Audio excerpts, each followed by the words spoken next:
This season, a new hot deal has arrived at Metro. $25 a line for 4 lines with all the data you need and 4 free Samsung Galaxy A15 5G phones. Getting Metro's best deals is easy. No ID required, no activation fees. Get a new number or keep your own. It's up to you. That's 4 lines for $25 a line, plus 4 free phones. Visit a store or go online today. Only at Metro by T-Mobile. When you join Metro Plus Tax, for a limited time and subject to change. Max 1 offer per account.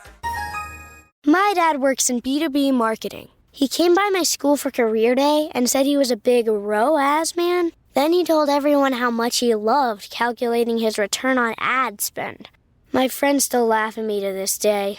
Not everyone gets B2B, but with LinkedIn, you'll be able to reach people who do. Get a $100 credit on your next ad campaign. Go to linkedin.com/results to claim your credit. That's linkedin.com/results. Terms and conditions apply. LinkedIn, the place to be, to be.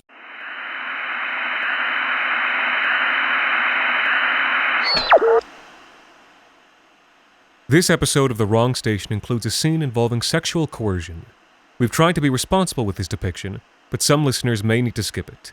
It occurs between the 25-minute, 26-second mark and 27-minute mark. Thank you.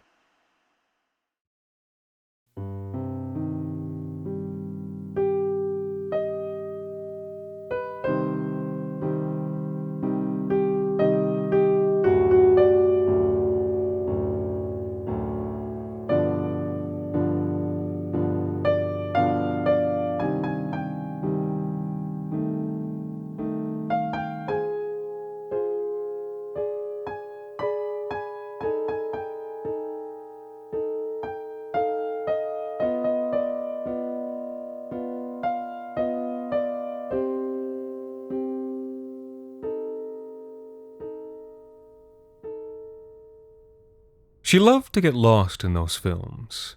The colors, strange music, grainy texture of black-gloved hands pressing into smooth, bare flesh. The bright, surreal flow of blood. She sat alone in her room with lights off and earbuds in, drinking in that other world, feasting on it. That saturated 70s otherland of vice and sin and madness. So unlike the gray little world she knew. Vaughan, Ontario in the winter. Her father had other ideas.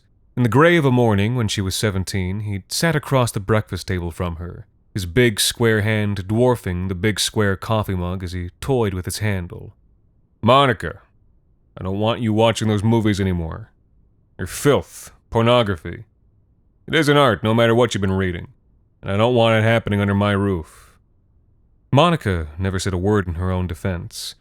Just looked off down to the side, and when he asked, "Have I made myself clear?"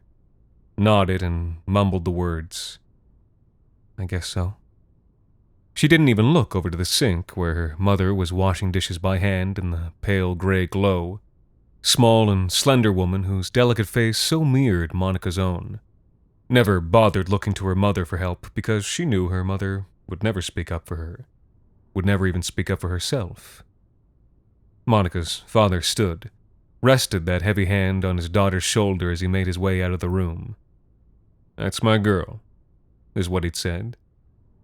"My girl. I'm glad we had this talk." Now 3.5 years had passed. Monica still living at home, trapped by the rental market. She escaped to class in the afternoons and evenings, riding the long, yellow line down from Vaughan to the campus.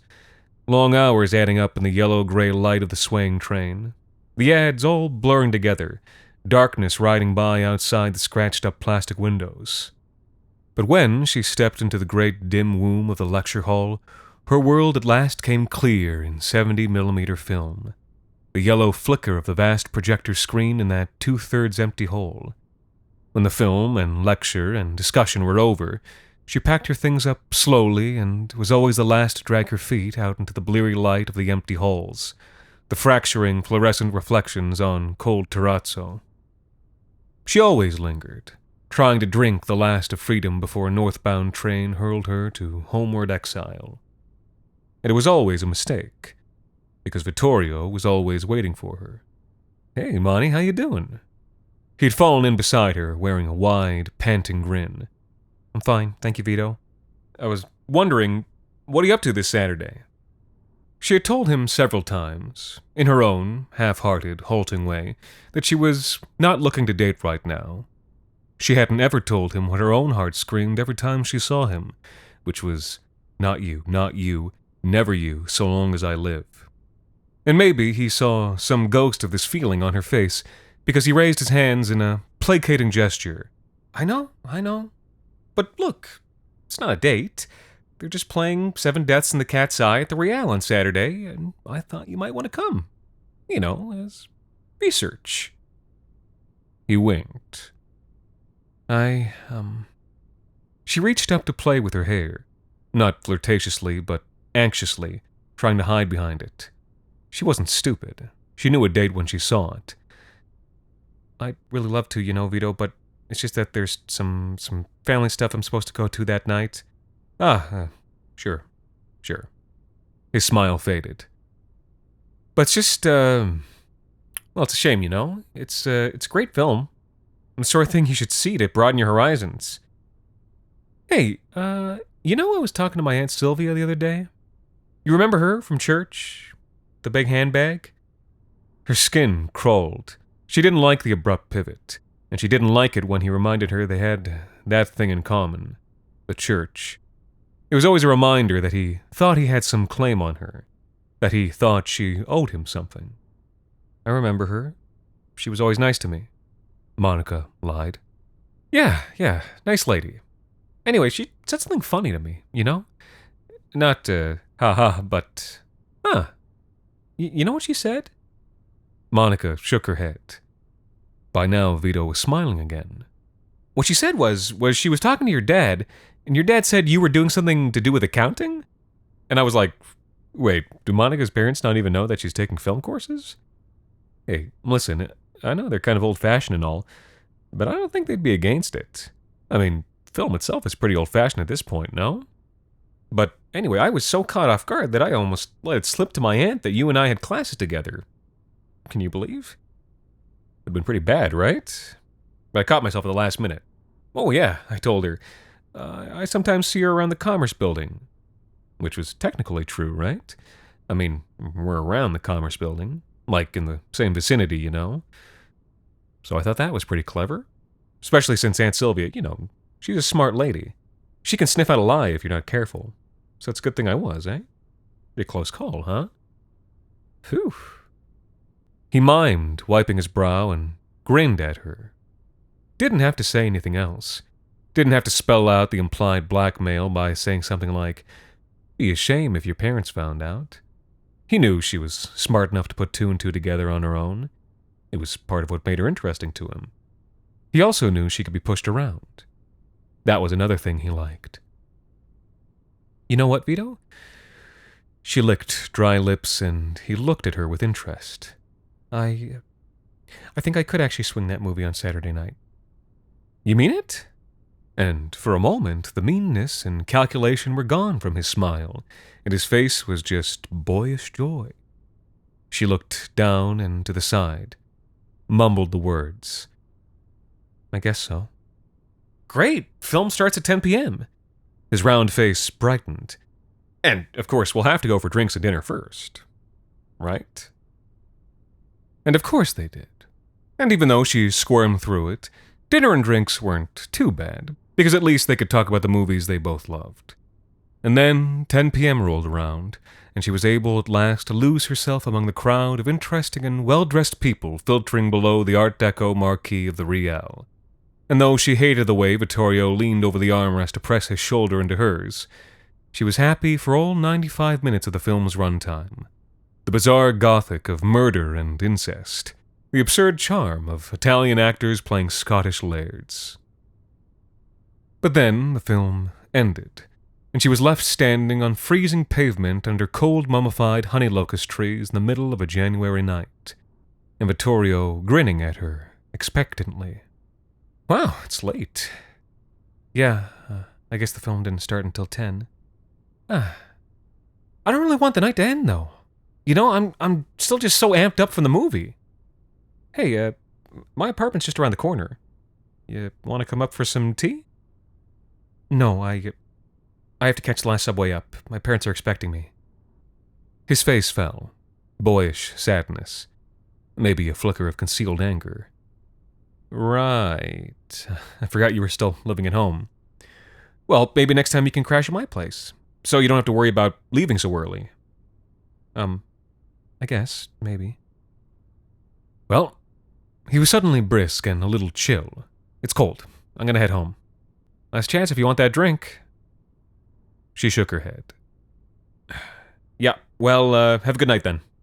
He suddenly lurched forward and planted a loud kiss on her ear. Maybe he'd been aiming for her cheek, but she'd recoiled, making him miss. Get home safe. He turned abruptly, then hunched down the gray-dark street with hands in his pockets and shoulders hunched about his ears, leaving her alone. The streets dark and empty as she walked toward the subway. Usually there'd be life on the sidewalk in this part of town at this time of night. Clusters of smokers, at least, hunched in their billows of steam and nicotine under the pink neon lights. But it was too cold tonight. And she was alone. A few doors down from the Real stretched the wide black windows of an art gallery. A trendy spot, Galleria Meraviglia. A few dim yellow lights casting angled shadows through the darkness contained within its tinted glass. As she passed the front window, she thought she saw movement inside. She stopped, a double take, and then froze solid as her eyes went wide. Two figures were standing pressed against each other in the darkness, half dismembered by the slanting blades of shadow.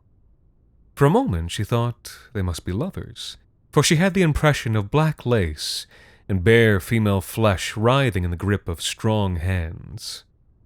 But then the blade flashed greenly, and she gasped and took a half-step back, covering her mouth, and the blade drew a slow, dark line across the shadow where a neck might have been. Suddenly, dark torrents ran down the exposed flesh, and whoever was in there trembled and fell still. And then the figure with black gloves let a woman's body fall, and stood staring out at Monica from the darkness. She ran for all she was worth, caught the last northbound subway car just as its doors were sliding shut, stood anxious at the windows to see if anyone had chased her down into the station. But though she saw no one, the lights were out down at the end of the last subway car, and all the way to Vaughan she glanced nervously down in that direction, half expecting to see some trench-coated figure lurking in its shade. She called the police when she arrived home and found safety inside of her room. But she could tell, from the voice at the other end of the line, that the duty officer did not believe a word she said. You've maxed out your 401k, you're contributing to an IRA, and making some other investments. You're ahead of the game and doing well. But where do you go from here? The same old story can only get you so far. If you want a new take from a new type of financial professional, we invite you to get a fresh perspective beside an agent with the backing of New York Life. Insurance, investments, retirement, and more. Visit nyl.com to learn more. Investments are offered through registered representatives of NYLife Securities, LLC, member FINRA SIPC, a New York Life company. Support comes from ServiceNow. We're for people doing the creative work they actually want to do. That's why this ad was written and read by a real person, and not AI. You know what people don't want to do? Boring, busy work. Now with AI agents built into the ServiceNow platform, you can automate millions of repetitive tasks in every corner of your business, IT, HR, and more, so your people can focus on the work that they want to do. That's putting AI agents to work for people. It's your turn. Visit servicenow.com. She didn't go to class the next day. An officer had come late that night to take her statement, but it was clear from the look on his face as he scribbled spiral pad notes with a blunt golf pencil that he didn't believe her either.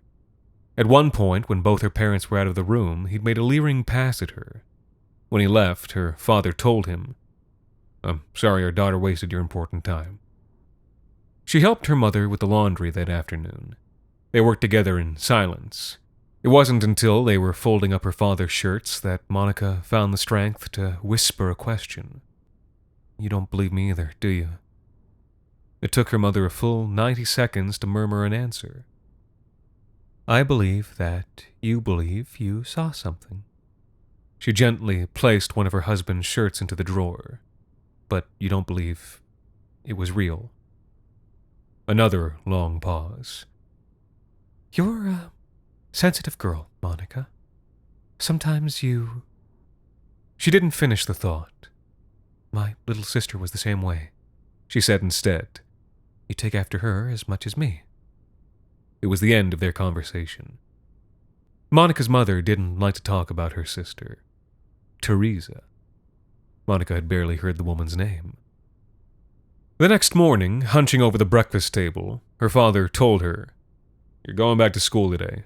School's your job. Can't have you just sitting around the house like your mother the rest of your life. Over at the sink, Monica's mother said nothing to defend herself. Just looked down and to the side. Didn't even bother looking over for help to the table where her daughter sat. Small and slender woman whose delicate face so mirrored her own. She knew Monica would never speak up for her. Would never even speak up for herself. Then came Tuesday. And with it, the blessed evening hour's freedom in the darkened womb with the yellow screen. As always, these hours fled too quickly, and she found herself dragging her feet down surreal terrazzo floors with the abruptness of a hard cut. Inevitably, Vittorio detached himself from a nearby garbage can as she turned a corner. Hey, what the hell? His round face blotchy with anger. I must have texted you like 50 times. Why didn't you respond? Do you have any idea how that made me feel? Sorry, Vito. I didn't mean... Well, sorry doesn't always cut it, you know? Like, that's a really shitty thing to do to a person, Monica, and... She cut him off. Almost the first time in her life she'd cut anybody off. Look, Vito, something messed up happened, okay? Her sudden intensity grabbed his attention. His eyes went wide, and he stepped closer to her, deepening his voice. What's wrong, Monty? Are you okay? Is someone bothering you? She pulled him into the dark entrance of an empty classroom, trying not to notice the faint tremble that went through him at her touch. Then the details of that night poured out of her, almost without conscious assent. She had the curious feeling as she spoke that she was watching someone else speak. Someone on a yellow screen somewhere. An actor, only following someone else's script. But the entire time she spoke, Vito's eyes were locked onto hers, the pupils widening with each detail. He drank it in, feasted on it. When she had finished, he told her, This is incredible. I might have seen a murder. How is that incredible? Don't you see? It's just like a giallo movie.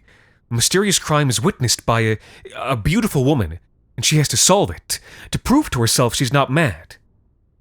I know what I saw, she lied. He took her by both elbows. Do you? I live on that block, remember? I pass the Meraviglia every day. There's been no police tape, nothing. What evidence do you have that a crime was even committed? Why would I make it up? But he ignored her. His eyes were bright, his tongue moistening his lips. Let's go tomorrow, just to go and poke around after class. See if we can find any clues. Don't you think it'll be fun? She didn't think it would. Didn't want to set foot on that block again for the rest of her life. But he was right about something. She did want to prove to herself that she wasn't mad. That she wasn't like Teresa. And so she looked down and to the side. Once again, she heard her own voice speak, like it wasn't her own, like the words were words she didn't want to say. What they said was, Okay, I guess. The next evening, when they came upon the Meraviglia, its doors were flung open, and beyond the dark glass its lights were blazing white. A crowded exhibition. No opera wear that night, only black denim and perfecto jackets, black-brimmed hats and hand tattoos. The crowd just young enough that Monica and Vittorio could almost blend in, wandering like children beneath brutal, monumental canvases. The paintings all violent nudes, rendered in jagged streaks of bright color. They towered over that strange crowd. They hung on reddened chains from a dim and distant ceiling like slaughtered hogs. Vittorio was shameless, sidling up to strangers in what he thought was a nonchalant manner, asking if they came here often, or if they'd heard anything interesting about an event last Saturday night. For her part, Monica clung to the sides of the gallery wall, unable to speak to anyone, only staring with jacklit eyes for any stray spot of blood upon the floor, any faint splatter on the clean, white walls. She didn't realize she wasn't alone until someone spoke almost directly in her ear. "Your boyfriend is making quite the impression." She looked up in terror. Creeping along the wall, she had entered the shadow of a tall and slender older man who was speeding the process of his own slow suicide by means of vape pen. He's not my boyfriend. Somebody should tell him that, the way he keeps looking at you like he owns you. The man had no eyebrows at all, just smooth skin like white plasticine packed over his skull, fading into dirty blonde fuzz at the crest. His eyes so pale as to be almost clear. "What are the two of you doing here anyway? You clearly weren't invited." We're friends of the artist," she attempted, but the man just giggled into his vape. "I fuck people with the artist, little girl. I know all his friends. Now, who are you, really?" We were just walking by the other night, and we thought we saw something in the window, so he wanted to come down and find out, what it might have been. The pale-eyed man just smiled down at her. "What night was this, soft goth Miss Marple?" "Saturday." "The gallery was closed on Saturday." Are you sure?" "It's my gallery, darling. What do you think you saw?" Suddenly, with a cold and nauseous feeling, she realized she might be speaking with the killer. "Was there maybe a break-in?" Now the pale man's grin grew wide, and he sprayed slow, gray, scented vapor from his nostrils. "Oh, I understand now. I understand exactly what's going on." She was bewildered. You do?" "Oh, yes. You're that kind of girl, aren't you? Oh, I've met your kind before. Jittery, traumatized. Troubled life at home? He chuckled in exaggerated pity. "Sweet dove. Yes, we used to have someone just like you working here." He leaned closer, dwarfing her, drowning her in shadow, showing small, strange, perfect teeth. "You know what happened to her?" Monica retreated from him, shaking her head. "Well, they all break eventually, don't they?" Just like that. Poor thing. Tried to kill her poor sister and the sister's awful boyfriend. Oh, they tried the burning bed defense, but it doesn't ever work for crazy girls like that. They locked her away, forever. He stared at her a moment before drawing a sharp, sudden breath. Some revelation brightened his eyes like winter sunlight. "Oh, that's interesting." But whatever dark revelation that might have been, she fled before he could share it. Outside. Who was that guy, anyway? Vittorio was sullen, his hands stuffed into pockets. He seemed real interested. The gallery owner. She kept her shoulders hunched against the cold and against the world. It was already dark. I didn't like him. He was telling me some horrible story about a madwoman who used to work there before they locked her away. For a moment, Vito seemed mollified. Then, suddenly, his eyes widened and he swiveled his head to look at her. "Did you say madwoman?" "That's just it. That's exactly who the killer would be in a movie of this. Come on." He half jogged down the street, fumbling with keys in his pocket. She wandered vaguely behind him. "Where are we going, Vito? Just come on. We have to try and track her down." He was at a glass door tucked diagonal into the red brick tenements. She realized too late that it must be the entrance to his apartment. "Actually, it's getting late. I should probably..." "Come on, Monica, just a little bit. We'll have a cup of tea and spend an hour looking." "That's all. This is our chance to catch a killer." "I promise I won't try anything else."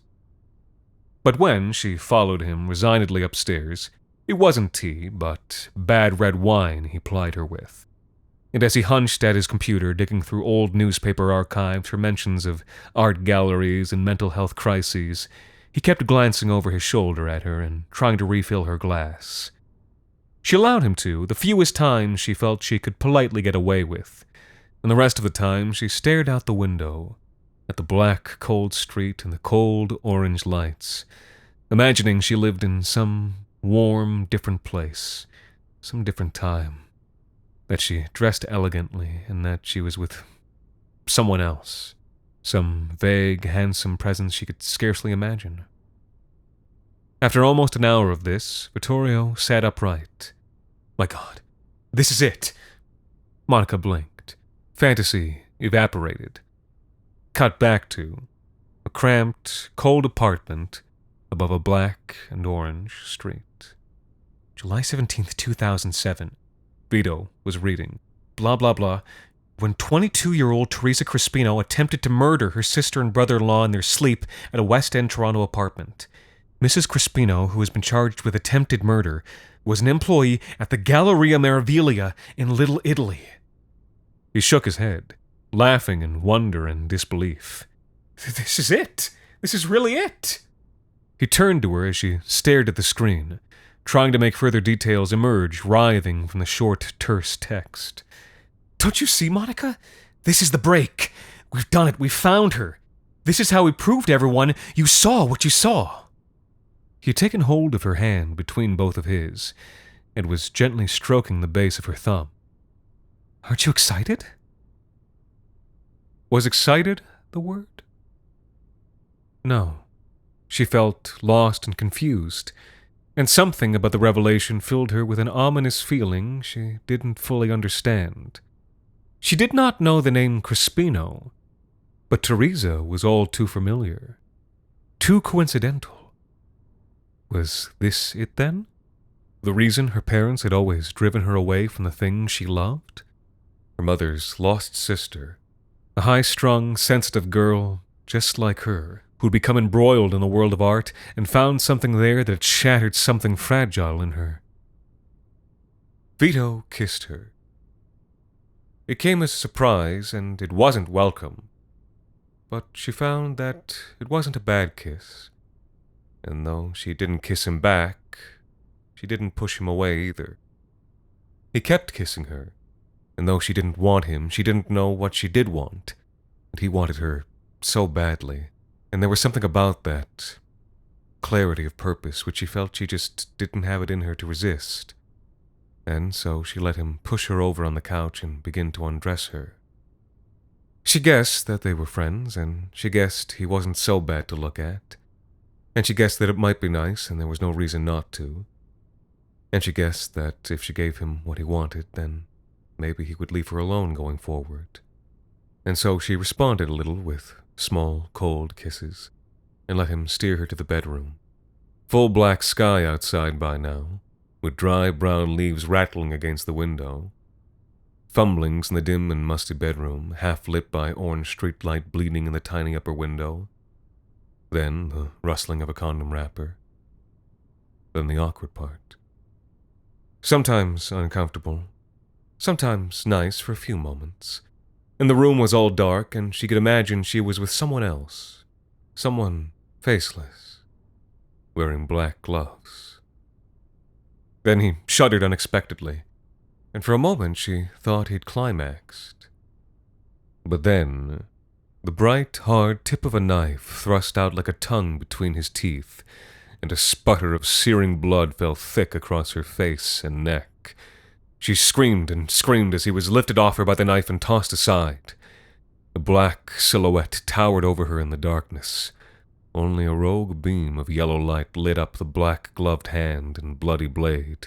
She covered up her face in nakedness and screamed again and begged for life. But no answer came, except for the pounding of blood in her head.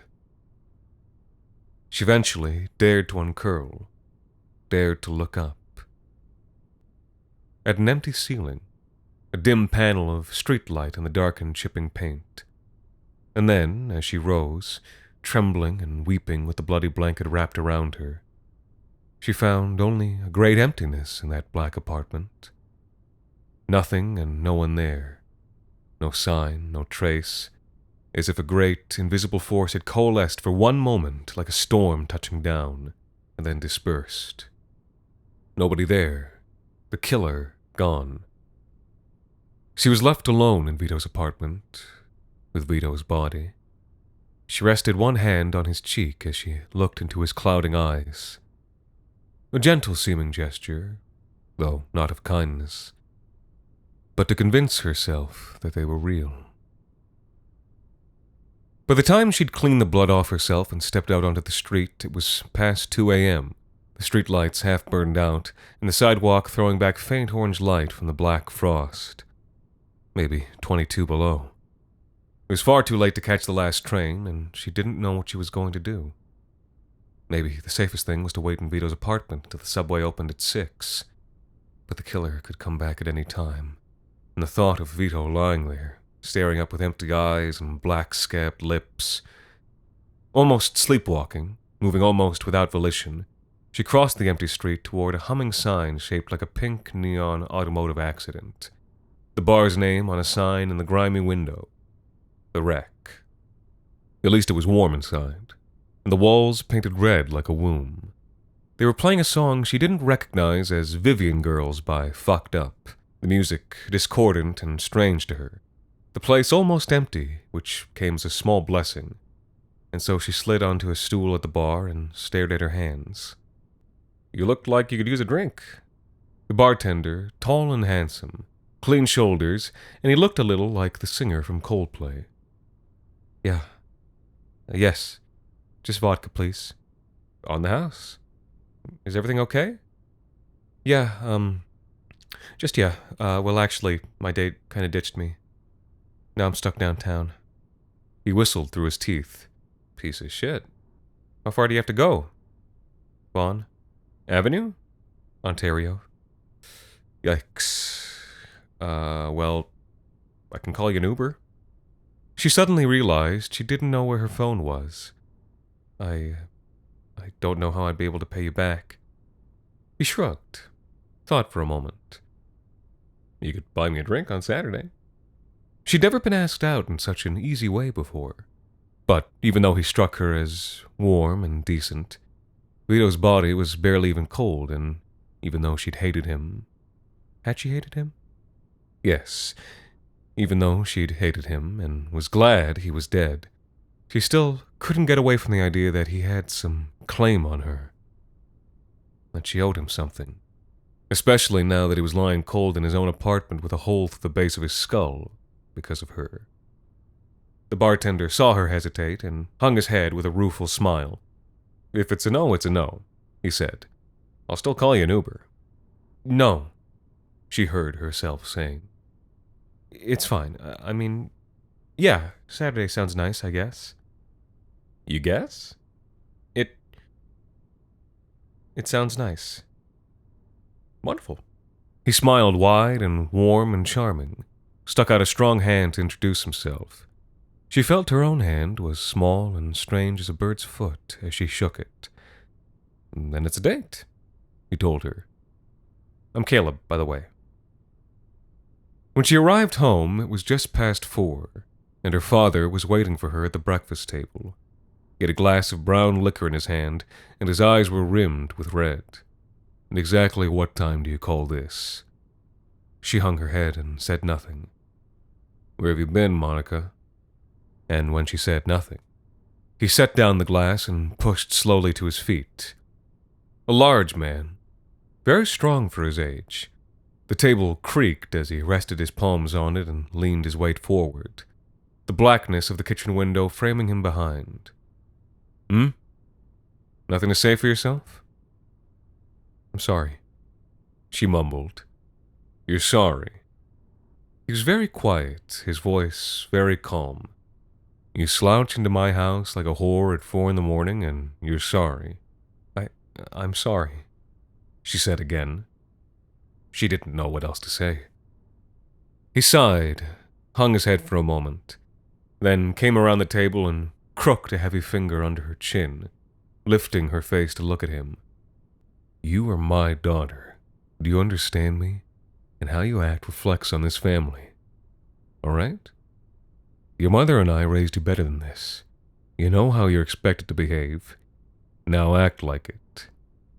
Or else you'll be out on the street where you belong. His eyes were relentless, unblinking. She wanted to look down and to the side, but he wouldn't let her. Just held her chin up and stared into the depths of her head. Have I been clear? She blinked, tried to nod. I need to hear you say it, Monica. I guess. Not your guess. You understand. I understand. That's my girl. He let her chin fall, cupped her cheek, and smiled. The same gesture she'd used on Vito's corpse. I'm glad we had this talk. Then he walked slowly from the room and up the stairs to bed. She sat a long time at the kitchen table with her head in her hands. It was well past 5 by the time she went upstairs to go to bed. Opening the door to her bedroom, she paused, turned slowly. Her mother was standing down the end of the hall, watching with wide, blank eyes from the master bedroom door. Mom? Her mother only stared, ghastly, uncanny in the half-darkness. Then, in a strange, thick whisper, said, Teresa, is that you? A sick thrill of sick fear crept down along Monica's spine. No, Mom, it's just me. Go back to sleep. Monica's mother blinked, then nodded slowly. Ah, she said. That's good. Go to sleep, Teresa. Go to sleep. Monica wasn't sure whether she was talking to her or to herself. And then she was gone. She went on Saturday. In spite of everything, her father's wishes, her mother's eerie silences, her desire to never set foot within 100 miles of Vito's apartment. She went. It was too much to stay at home in that gray house. Something inside her screamed to be free. And so she went, all the while justifying it to herself that she had promised Caleb and didn't have a way to call him and cancel. As long as it was for someone else, it was allowed. As long as it wasn't for the sake of her own desire to be free.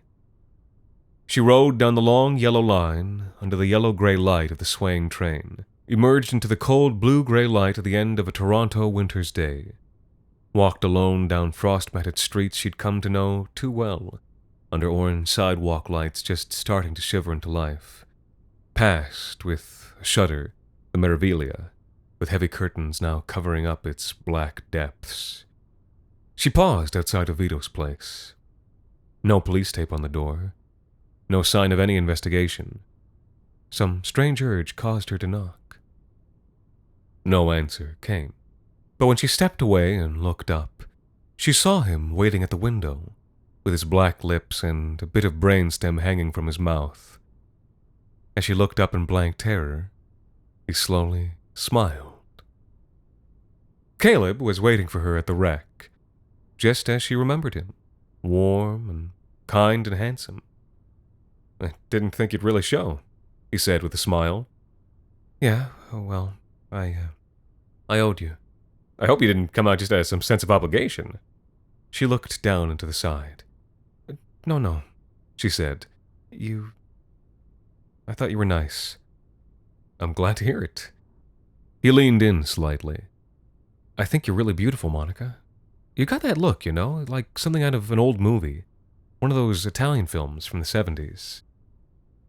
They had a drink at the wreck, and then he took her to dinner at a restaurant down the street. The food was good. The wine was good.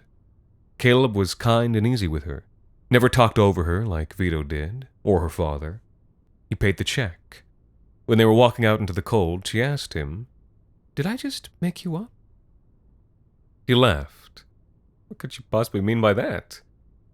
But she shook her head and looked aside and held onto his arm against the cold. Here we are, he said a few moments later. Last stop of the night. She looked up. In horror, saw the name of the place where he had brought her. Galleria Meravilia. "Why are we here?" she pleaded. He only frowned, confused. "To see the show? I thought you were into art, into darker stuff." "I don't want to be here." "Why not? It's just a gallery. Come on, don't be shy. We'll stick our heads in and see if we like the vibe. And after that, we can do whatever we want. Okay?" And now the moment came. He put one hand on the door and stretched the other out to her. Waited with a guileless smile on his face. "What do you say, Monica?" Something inside her screamed, "No, not here, never here, not so long as I live." But that's not what she said. Her own voice sounded like a stranger's in her head, like someone else was speaking through her. But it was her voice, her lips that shaped the words, her lungs that shaped the breath, her own self that allowed them to be spoken. Here. Now. She said, "I guess so." Those words. Wonderful. He took her by the head and swung open the door and pulled them both into darkness. The door clanged shut behind her and bolted itself with a click. She was alone inside the Galleria Meravilia, and all was darkness except where a few dim yellow lights slanted through the shadow. Caleb, where'd you go?" Someone moved in the darkness ahead of her. "Caleb, this isn't funny." But no answer came. And the figure, as her eyes adjusted, and as it stepped forward from pure darkness into mingled umbra, was not Caleb. A tall, masked figure in a trench coat and black gloves. The killer. She fell still. "Who are you?" The killer took a slow step forward, but did not answer. "Caleb, is that you? Is this some sort of trick?" The killer did not answer, but she knew he was not Caleb. She took a step back. "You're Teresa, my aunt. You went insane and they locked you up years ago. Now you're out and you want revenge against my parents." But the killer's shoulders shook with silent laughter. Not Teresa either. Not Vito, slowly rotting in a unit down the street. Not the gallery owner either, she was sure. He stepped close, towered over her, took her upper arms in each of his powerful hands. The hands tight upon her as she understood. Her father, who had kept such tight control over the women in his life, who would go to even greater lengths to keep them bound up to his will, even murder. It was you, the entire time. And even before, it was you who faked the attempt on your life, who put Aunt Teresa away. The killer chuckled in her ear. His breath was warm, the touch of it through his mask a pale caress. He shook his head and seized control of one of her hands, forcing it slowly up to the mask that hid his face. Not her father, or her mother either. She was crying by now. "Is it me?" she asked him. "Was it me all along?" He wrapped her fingers round the edges of the cloth and whispered, "More than that." He let go of her hand. She pulled. The mask came away. Nothing behind it. Just a hollow coat, a hollow hat, a vacant set of gloves. They fell away empty to the floor, and she was left screaming, alone in the curtained darkness of an empty room.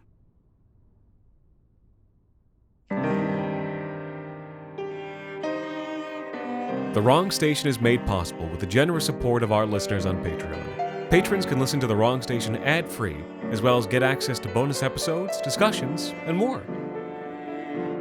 This week's episode 7 Yellow Pins Through the Skull of a Dove was written by Alexander Saxton and performed by Anthony Botello. Thank you to Nanette, Derry Zumi, Ann Hill, Jibrin Mahmoud, and Aztec Steel for helping us keep the lights, well, off.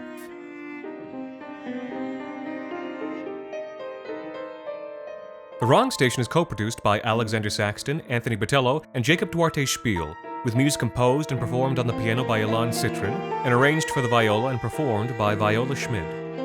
You can follow The Wrong Station on Twitter, Facebook, and Instagram, and email us at thewrongstation@gmail.com.